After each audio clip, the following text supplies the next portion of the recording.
nalitukuza jina lako majira na wakati huu Bwana. Wewe ni Alfa na Omega. Nimefika juu ya mlima huu, nimefika juu ya mlima huu. Mungu ishie milele mtakatifu. Baba, hakuna mwingine aliye kama wewe. Ninaanza maombi haya na naamini ya kwamba kuna milima na kuna mabonde inakuwa inasawazishwa.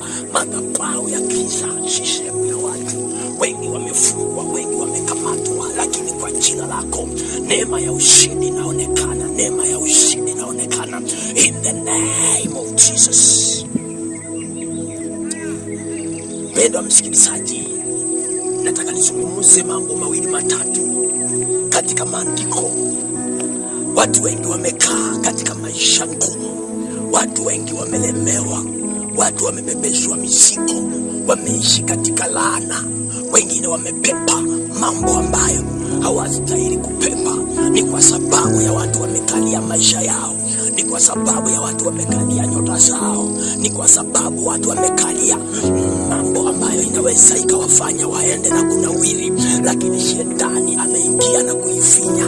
Shetani amekuja akaichukua na kuiweka mahali, akawekelea jiwe. Lakini nataka nikwambie neno moja, ya kwamba Yesu Kristo mwana wa Mungu aliye hai, wakati ameingia katika maisha yako, mambo yote inakuwa salama, mambo yote inakuwa salama. Haijalishi walikupeleka sehemu gani, haijalishi walikupeleka mambo ya aina gani, lakini Mungu unamleta katika maisha yako. Majira haya nikiwa juu ya mlima huu, kuna milango inafunguka, kuna milango inafunguka, kuna milango inafunguka in the name of Jesus. Katika kitabu cha Maombolezo maandiko inasema ya kwamba kuna watu ambao wamekalishwa katika giza, wengine wamefungwa katika minyororo, wengine walipelekwa mahali wakazungumziwa majina yao na wakawafunika mahali pale.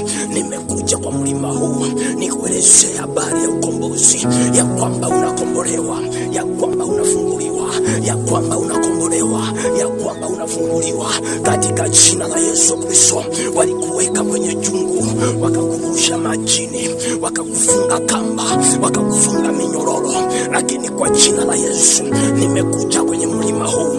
Ninatangaza nguvu za Mungu, ninatangaza mamlaka ya Jehova in the name of Jesus, in the name of Jesus. Haijalishi ni nani aliyesimama mbele yako, maana maadui ni wengi kuliko marafiki. Walipishana na maisha yako, wakapishana na watoto wako, wakasema hawataenda mahali, ya kwamba watasonga, lakini Mungu anakupigania, lakini Mungu anasimama na wewe, lakini Mungu anakuokoa leo katika jina la Yesu Kristo. Bendera ya neno lako, bendera hii inaituma katika maisha ya mtu mahali amekaa, haijalishi uko sehemu gani, maana ninatuma kombora, ninataka kutuma misaili moja kwenye ulimwengu wa kiroho, ya kwamba inafika mahali unakaa katika jina la Yesu Kristo, katika jina la Yesu Kristo. Walikuzingira katika kikundi, wakakukalia mikutano, wakakuweka katika baraza, wakaongea vile umelelewa, wakaongea vile umekula, wakaongea vile umevaa, na hata mpaka vile umekaa. In the name of Jesus, leo wanaachilia maisha yako, haijalishi wako mahali gani, lakini kuna misaili inakuja katika jina la Yesu Kristo. Maandiko inasema ya kwamba katika kitabu cha Yeremia 1:19 ya kwamba watapigana na wewe na hawatakuweza, mtu wa Mungu, watapigana na wewe na hawatakuweza, mtu wa Mungu, watapigana na wewe na hawatakuweza, mtu wa Mungu. Neno hili nalituma kwako, ninalituma kwenye nyumba yako, ninalituma kwenye ndoa yako, ninalituma kwa maisha yako, ya kwamba Bwana abadilishe anga, Bwana abadilishe anga, Bwana abadilishe anga, abadilishe anga ya watoto wako, abadilishe anga ya jamii yako katika jina la Yesu Kristo. Usihofu ndugu yangu, usilie, usiseme itakuwa namna gani.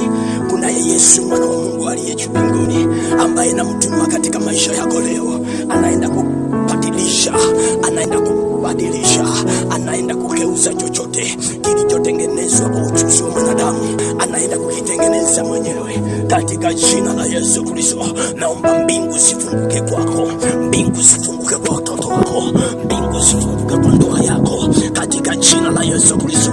Unasema ndani ya moyo wako, mahali unakaa hapana amani, hakuna amani yoyote, lakini Mungu anaingia, Mungu anakuokoa leo katika jina la Yesu. Bwana akuokoe. Bwana azidi kusimama na wewe. Na katika safari hii, mtu wa Mungu, usife moyo. Majaribu yatakuja, lakini hayatakuweza. Ni kwa sababu aliye juu, kwa sababu aliye juu, kwa sababu aliye juu amepepa maisha yako, na shetani hatayachukua, waganga hawatayachukua, wenye laana hawatayachukua, wachawi hawatayachukua. Yesu atakupepa, Yesu atakupepa.